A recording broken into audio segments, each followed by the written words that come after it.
우리 시간에는 하나님의 말씀을 함께 받는 시간입니다. 오늘 하나님께서 우리에게 주신 말씀은 마태복음 9장 1절로 8절까지 말씀입니다. 신약성경 마태복음 9장 1절로 8절까지 말씀 제가 봉독해 올리도록 하겠습니다.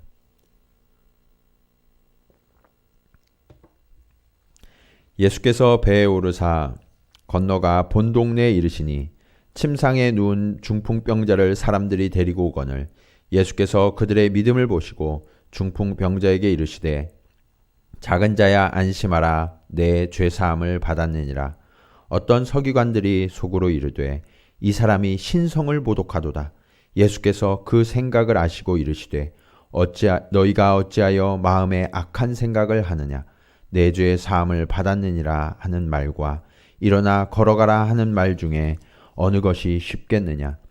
그러나 인자가 세상에서 죄를 사하는 권능이 있는 줄을 너희로 알게 하려 하노라 하시고 중풍병자에게 말씀하시되 일어나 내 침상을 가지고 집으로 가라 하시니 그가 일어나 집으로 돌아가거늘 무리가 보고 두려워하며 이런 권능을 사람에게 주신 하나님께 영광을 돌리니라.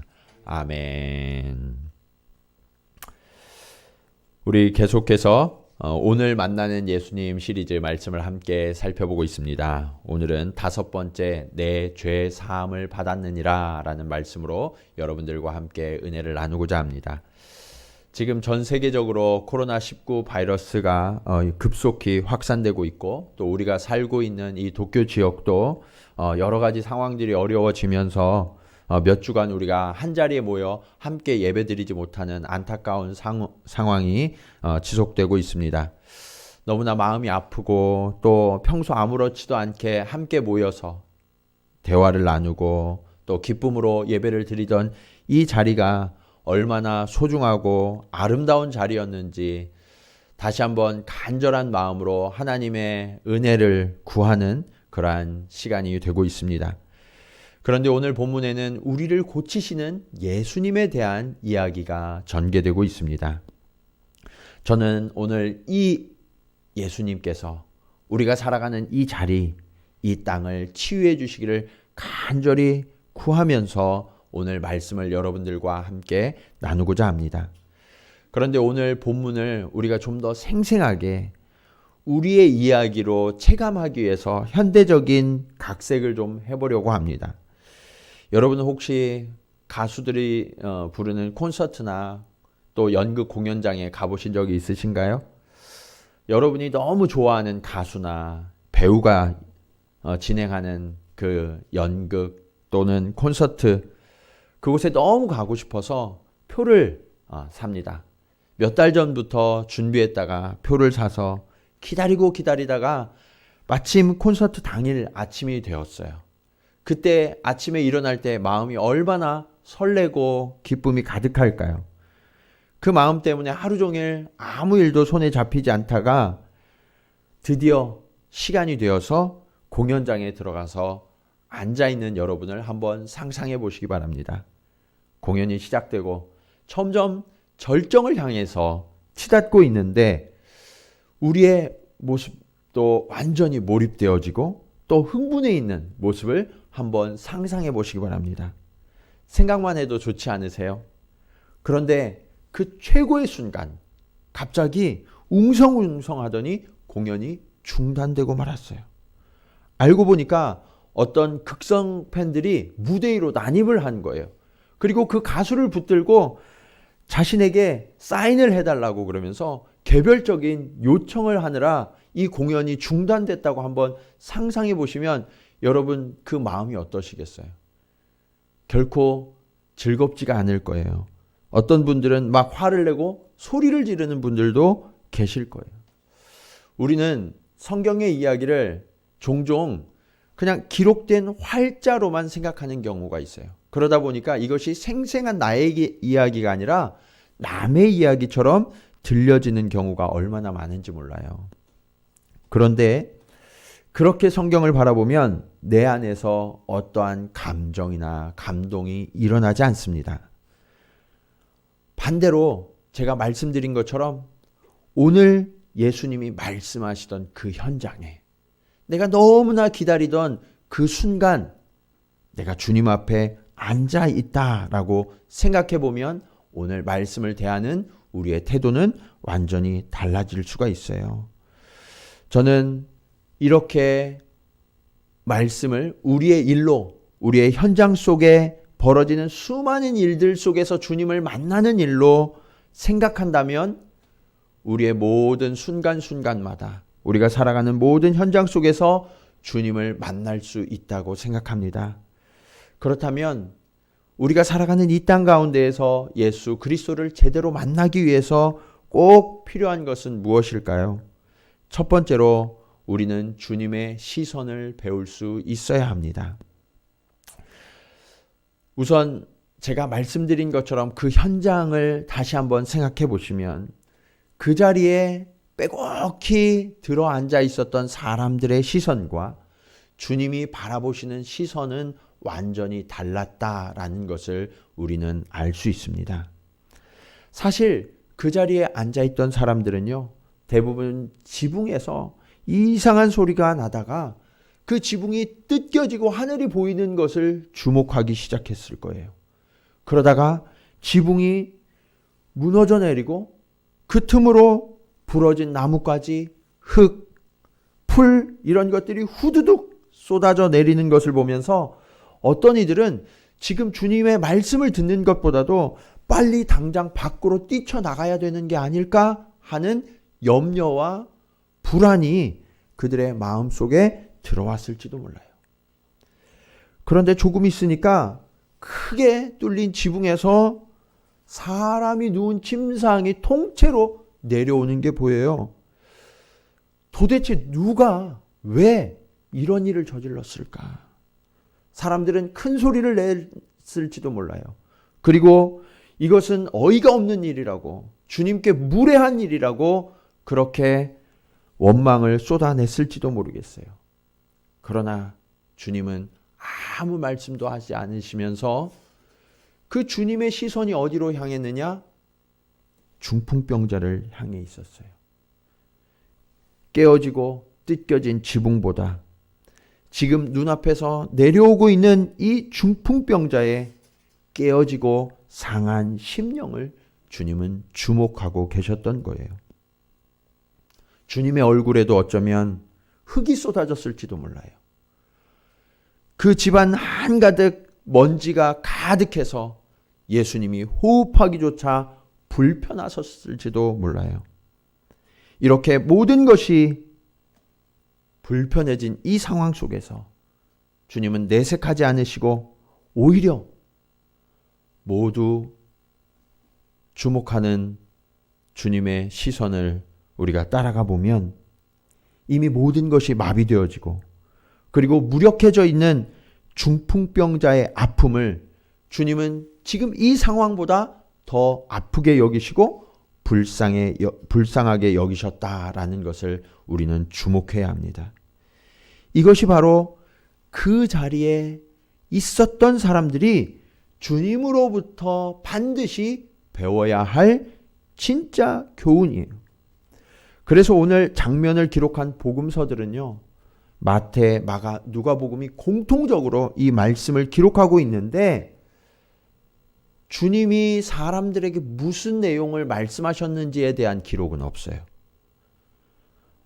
누가복음 5장에서만 도를 가르치셨다라는 아주 간단한 언급이 되어 있을 뿐이에요. 도대체 무슨 말씀을 하셨는가? 거기에 초점이 없다는 것을 우리는 알아야 돼요. 반대로 중풍병자의 친구들이 지붕을 뜯고 예수님께 친구를 달아내린 이 사건은 동일하게 그리고 아주 자세하게 기록되고 있다라는 것을 보면 예수님이 지금 무엇을 더 중요하게 생각하시는가 하는 것을 우리는 알 수 있게 되죠. 예수님이 사람들에게 하시던 그 말씀보다 이 중풍병자를 대하시고 고치시는 이 사건이 훨씬 더 중요하게 우리에게 가르치고자 하셨던 일이라는 거죠. 그런데 문제는 오늘 이 본문에 보시면 예수님이 가르치시던 그 집에 더 이상 아무도 들어갈 수 없을 만큼 빽빽하게 많은 사람들이 들어차 있었다는 거예요. 그런데 그렇게 많은 사람들이 그 자리에 있었지만 대부분의 사람들의 마음과 예수님의 마음이 일치되지 못하고 있었다라는 게 문제죠. 그들이 예수님의 말씀을 듣고 있었어요. 귀에 들리는 소리가 있었지만 예수님의 마음을 전혀 품지 못했다라는 것은 너무나 안타까운 사실이지 않습니까? 예수님의 말씀을 듣고 예수님을 가까이에서 만나고 있었지만 그들은 그저 구경꾼일 뿐이었어요.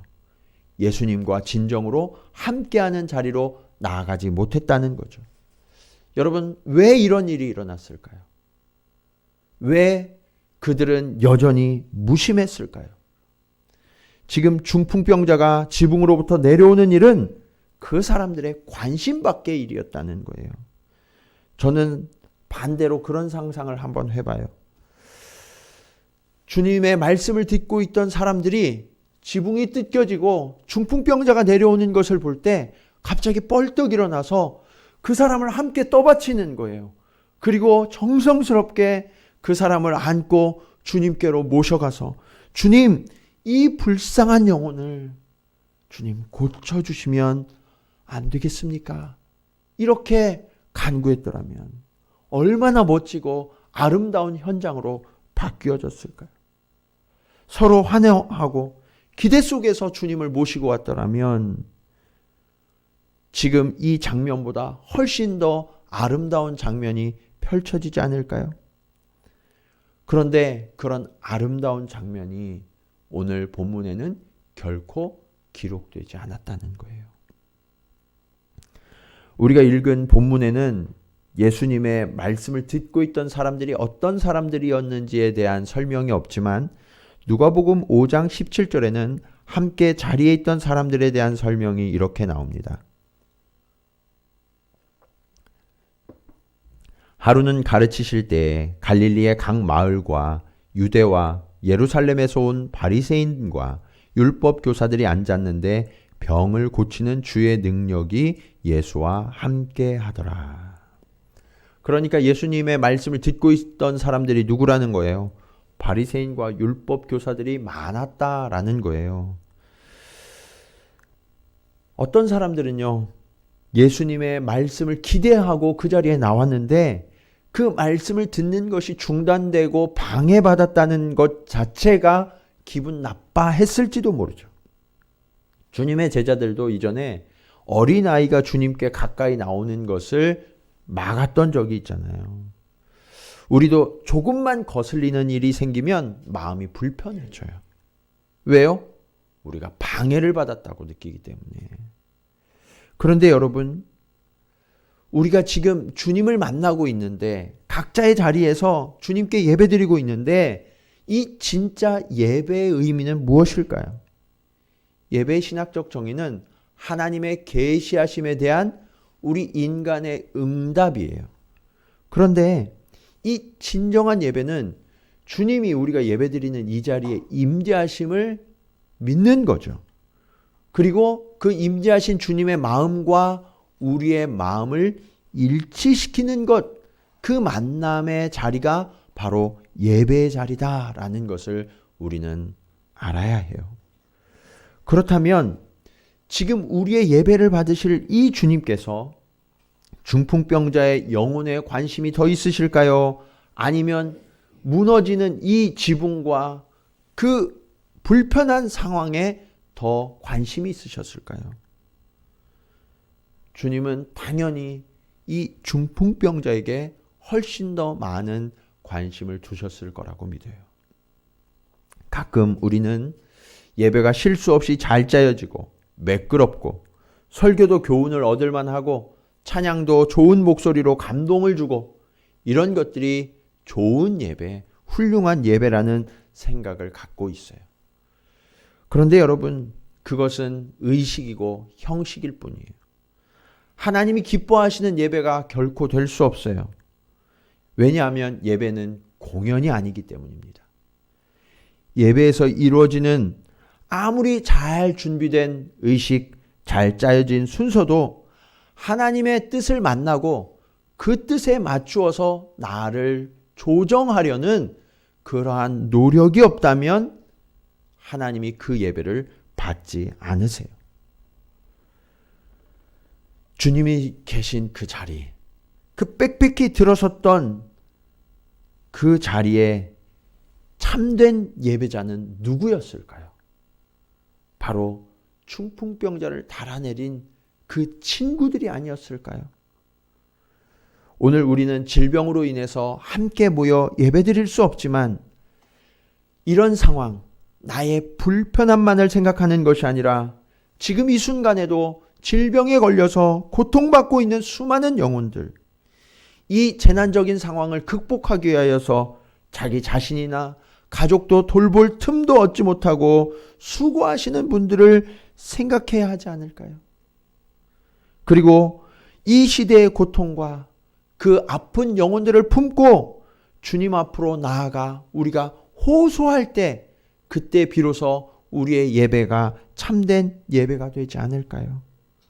사랑하는 여러분, 우리가 그렇게 주님 앞에 이 시대와 우리의 이웃의 아픔을 품고 엎드릴 때 그때 비로소 우리는 주님의 마음을 만나고 그 주님의 임재를 경험하는 충만한 예배가 될 줄로 믿습니다. 그렇다면 예수님을 만나는 그 예배의 자리에서 나타나는 은혜는 무엇일까요? 두 번째로 주님은 우리의 믿음에 응답을 해주십니다. 오늘 제 마음을 사로잡은 한 구절이 있어요. 그것은 오늘 말씀의 2절의 말씀이에요. 예수께서 그들의 믿음을 보시고, 주님이 보신 것은 중풍병자 당사자의 믿음이 아니었어요. 그들, 그러니까 중풍병자를 주님 앞으로 데려다 주었던 그 친구들의 믿음을 주님은 주목해 보셨다라고 말씀하고 있는 거예요. 우리가 사랑하는 사람들을 생각할 때마다 저는 이 구절이 얼마나 감사한지 몰라요. 특별히 오늘 우리 성도들을 만나지 못하는 자리, 그 자리에서 우리가 함께 하지는 못하지만 마음으로 여러분을 품고 기도할 수 있고, 그럴 때 주님이 우리의 기도와 예배를 받으신다는 것이 더욱더 감사하게 들려오는 오늘 아침입니다. 그런데 성경은요, 이렇게 곳곳에서 다른 사람을 위하여 간구했던 그 기도를 주님이 들으시고 응답하셨다라고 말씀하고 있어요.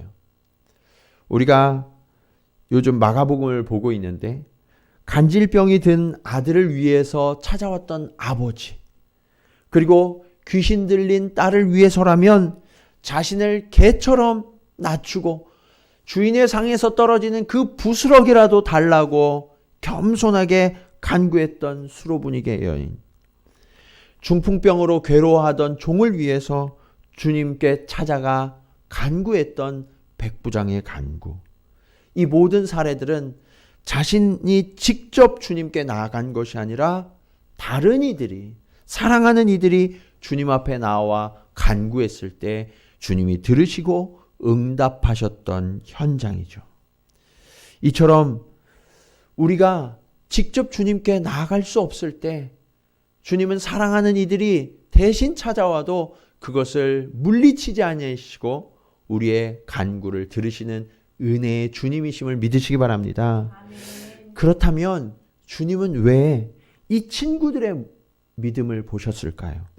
첫 번째로는 이 중풍병자의 상황이 스스로 걸어서 주님 앞에 나올 수가 있어요, 없어요? 네, 그럴 수가 없어요. 주님은 그런 상황을 아시고 불쌍히 여기셨던 거죠. 어쩌면 오늘 주님 앞에 이 들려온 이 중풍병자의 상태가 하나님을 떠난 우리 인간들의 상태와 똑같을 수 있다고 생각돼요. 죄에 속아서 죄를 깨닫지도 못하고 고백하지도 못하고 오히려 주님으로부터 도망치고 숨고 가리려고 하는 우리의 무기력한 모습, 마치 누워서 아무것도 할 수 없었던 이 중풍병자의 모습을 너무나 닮아 있는 죄 속에 있는 우리의 모습을 주님은 불쌍히 여기시고 이 땅에 찾아오셨다라고 말씀하고 계세요. 또 한 가지는 주님께서 이 친구들의 사랑과 희생의 대가를 기뻐 받으셨다는 거예요. 이 친구들은 자신의 친구가 중풍으로 쓰러져서 아무것도 할 수 없는 상황이 되었지만 이 친구를 떠나지 않았어요. 어쩌면 다른 친구들은 버리고 떠났을지도 모르겠지만 이 친구들만큼은 그를 진심으로 사랑했고 끝까지 사랑했으며 그를 위해서라면 무엇이라도 할 수 있는 희생과 헌신을 오늘 보여주고 있죠. 이 친구들의 모습은요, 마치 예수 그리스도께서 우리의 죄를 위해서 하늘 보좌와 그 영광을 버리시고 이 낮은 땅에 오신 모습을 닮아 있어요. 뿐만 아니라 우리를 위해서 고난을 받으시고 십자가에서 대신 죽으신 그 예수 그리스도의 희생, 그 희생의 모습을 친구들은 이미 닮아 있었던 거죠. 저는 오늘 우리가 드리는 이 예배가 무엇보다도 이러한 친구들의 모습을 닮아가는, 예수 그리스도의 희생과 헌신을 닮아가는 변화를 일으키는 예배가 되기를 축복합니다. 그래서 예배 자리는요, 무엇보다도 하나님의 시선을 배우는 자리여야 돼요. 나의 뜻이 하나님의 뜻과 다르면 그 주님의 뜻에 맞추어서 순종하고 복종하는 자리가 되어야 하고요. 우리 아파하는 이웃에 대한 섬김과 희생을 배우는 자리가 되어야 하는 거예요. 여러분, 이것이 진짜 믿음이에요. 믿음은 어떤 확신이나 개념이 아니에요. 믿음은 예수 그리스도를 따르는 행동으로, 삶으로 증명되어질 때 그것을 진짜 믿음이라고 할 수 있어요. 오늘 우리 주변에도 스스로는 도저히 벗어날 수 없는 위기와 고난을 만나신 분들이 너무나 많이 있습니다. 오늘 중풍병자처럼 아무것도 할 수 없어서 낙심하고 절망 중에 눈물 흘리는 분들이 계실 수가 있어요. 그런데 주님은 바로 이때를 위해서 저와 여러분을 그들과 서로 만나게 하셨다는 사실을 우리는 알아야만 합니다. 저와 여러분이 무한하시고 전능하신 주님을 신뢰한다면 우리는 지금 내 옆에 그렇게 무력해진 형제 자매를 능히 구원하실 주님께로 반드시 이끌어 가야만 하는 책임과 의무를 지게 되는 거예요. 그렇게 주님께로 데려가다가 모든 길이 막혀서 더 이상 앞으로 나아갈 수 없다면 이 친구들처럼 지붕 위로 올라가 그 지붕을 뚫고서라도 주님께로 이끌어가는 이 포기하지 않는 믿음, 이 믿음을 주님은 저와 여러분에게 요구하는 이 아침입니다. 우리의 믿음은 어디에 있습니까? 우리의 상황이 절망적이라고, 너무나 어렵다고 낙심하고 계시지 않습니까?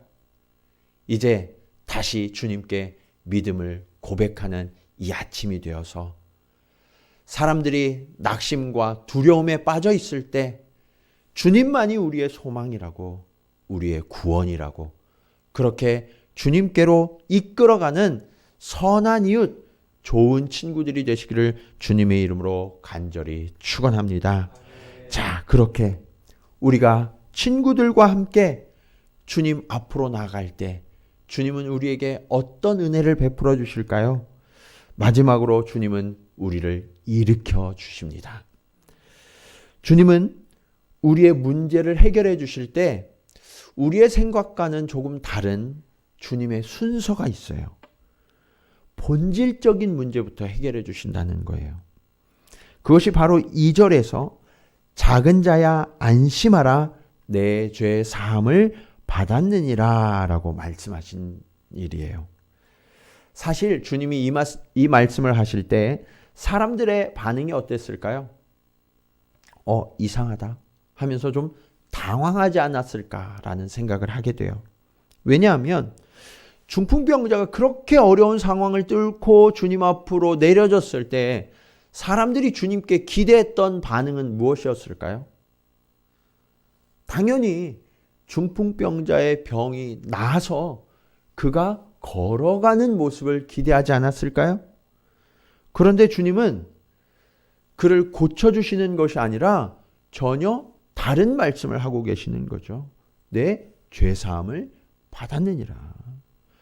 그렇다면 왜 주님께서 이렇게 엉뚱한 말씀을 하셨을까요? 중풍병자의 기대와 친구들의 요청과 사람들의 마음속에 품고 있는 그 소리를 주님은 이미 알고 계셨을 텐데요. 그것은 주님의 관점이 우리와 다르기 때문에 그래요.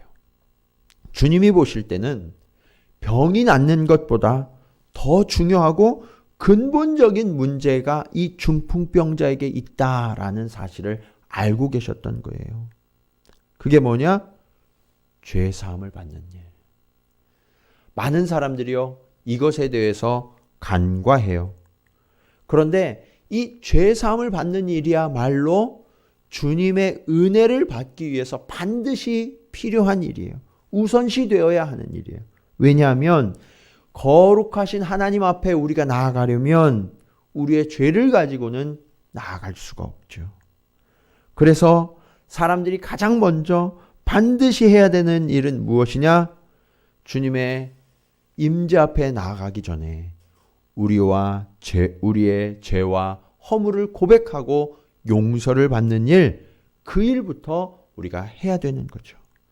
그래서 구약에서는 나의 죄를 대신하는 짐승의 피를 흘려야만 했고, 신약 이후로는 예수 그리스도의 피로 죄 사함을 얻어야만 하나님께로 나아갈 수가 있게 된 거예요. 하지만 당시의 사람들은 그 사실을 깨닫지 못하고 이렇게 생각했어요. 3절 말씀을 한번 보실까요? 어떤 서기관들이 속으로 이르되 이 사람이 신성을 모독하도다. 성경을 연구하고 기록하던 서기관들조차 예수님이 누구이신지, 왜 이 땅에 오셨는지 그 목적을 알지 못했다라는 거예요. 여러분, 예수님이 이 땅에 오신 이유는 우리의 어떤 노력으로도 해결할 수 없는 이 죄의 문제, 그리고 그 결과로 인한 죽음의 문제, 그것으로부터 우리를 구원하시기 위해 예수님이 오셨다라는 사실을 믿으십니까? 그 근본적인 문제가 해결되면 그 다음 우리에게 남아있는 문제는 너무나도 쉬운 문제라는 거예요. 5절 말씀을 보시면 이렇게 말씀하시죠. 내 죄사함을 받았느니라 하는 말과 일어나 걸어가라 하는 말 중에 어느 것이 쉽겠느냐. 우리는 중풍병을 고치는 일이 너무나 어렵고 어쩌면 불가능한 일이다라고 생각하지만, 우리를 지으신 하나님, 우리를 죄와 사망으로부터 구원하신 예수 그리스도, 그분께는 우리의 육체의 질병이나 세상의 문제를 해결해 주시는 일은 오히려 쉽고 가벼운 일이다라고 말씀하시는 거예요. 그에 대한 설명이 6절, 7절의 말씀이에요. 그러나 인자가 세상에서 죄를 사하는 권능이 있는 줄을 너희로 알게 하려 하노라 하시고, 중풍병자에게 말씀하시되 일어나 내 침상을 가지고 집으로 가라 하시니 그가 일어나 집으로 돌아가거늘. 이제 이 죄사함을 얻은 중풍병자에게 주님은 그가 실려왔던 그 침상을 가지고 일어나서 집으로 가라라고 명령하시죠. 사람들은요, 깜짝 놀랐을지도 몰라요. 그가 스스로 걸을 수도 없어서 친구들에게 침상채로 들려서 지금 주님 앞에 간신히 왔는데, 주님이 말씀하셔서 고치셔도 걷는 것조차 불편할 수 있는데 그가 갑자기 뻘떡 일어나서 침상을 들고 걸어가라고요? 여러분, 무릎 수술을 받으신 환자분이 회복하는 과정을 보신 적이 있으세요? 그런 분들은요, 걷는 것조차도 힘들어요. 수술해서 다 나았다고 하지만 걷는 것도 아주 오랜 기간의 재활을 거쳐야만 하거든요. 그러나 주님은 아주 과감하게 명령하십니다. 일어나 내 침상을 들고 가라. 그런데 여러분, 어떻게 됐어요? 그렇게 걸을 수도 없던 이 중풍병자가 예수 그리스도의 말씀을 듣는 순간 번쩍 일어나서 그의 침상을 들고 걸어 나갔다라고 성경은 말씀하시지 않습니까? 이 장면을 목격한 사람들은요, 다 같이 그 권세와 능력으로 인하여서 하나님을 찬송했다라고 기록하고 있죠. 여러분, 그런데 이 놀라운 이 영광의 장면이 어떻게 가능했을까요? 이 드려지는 이 영광의 장면이 일어나기까지 하나님 앞에 드려진 마치 제물과도 같은 믿음의 제물이 있었다는 거예요. 그게 뭐예요? 친구들의 포기하지 않는 믿음과 희생적인 사랑과 헌신이 있었고 주님은 이것을 기뻐 받으셨던 거죠. 여러분, 지금 우리도 큰 고통과 어두움의 시대를 함께 살아가고 있습니다. 우리의 이웃들이 쓰러지고 심지어는 죽어가는 이들이 시시각각 늘어나고 있습니다. 이런 때 나만 또는 우리 가족만 안 걸리면 된다고 생각하면서 오늘 주님 앞에 나와 말씀을 듣던 사람들처럼 세상의 난리의 소문과 아픔에 외면하고 애써 무시하고 있지는 않습니까? 우리의 모습은 어떤지 한번 돌아봐야 돼요. 중풍병자를 메고 온 친구들의 모습인지, 아니면 주님 앞에서 그저 말씀을 듣는 데만 집중하고 사람들의 아픔을 외면했던 그런 바리새인과 서기관과 제사장들의 모습은 아닌지. 오늘 우리는 예수 그리스도의 시선을 한번 따라가 봤습니다. 주님은 무너져 내리는 집도 또 사람들의 웅성거림도 주목하지 않으시고 중풍병자의 아픔을 주목하신 것처럼 사람들의 비난과 원성에도 불구하고 절대 포기하지 않고 지붕을 뜯어서라도 주님께 포기하지 않는 믿음으로 나아갔던 이 친구들처럼 오늘 우리도 고통당하는 자를 위해서 우리의 믿음을 포기하지 아니하고 주님께 엎드리며 또 우리 주변에 낙심하고 절망 가운데 있는 자들을 일으켜 함께 주님 앞에 나올 수 있다면, 그리고 우리에게 주신 것들을 가지고 함께 돕고 그들을 섬기는 성도요 교회가 될 수 있다면, 지금 이 어둠의 땅, 너무나 고통이 짙게 두려운 이 땅에도 주의 죄사하심과 치유의 기적이 일어나게 될 줄로 믿습니다. 아멘. 우리의 이러한 믿음의 걸음, 포기하지 않는 예배의 자리가 저와 여러분의 삶의 자리마다 날마다 이루어지시기를 주님의 이름으로 간절히 축원합니다. 기도하시겠습니다.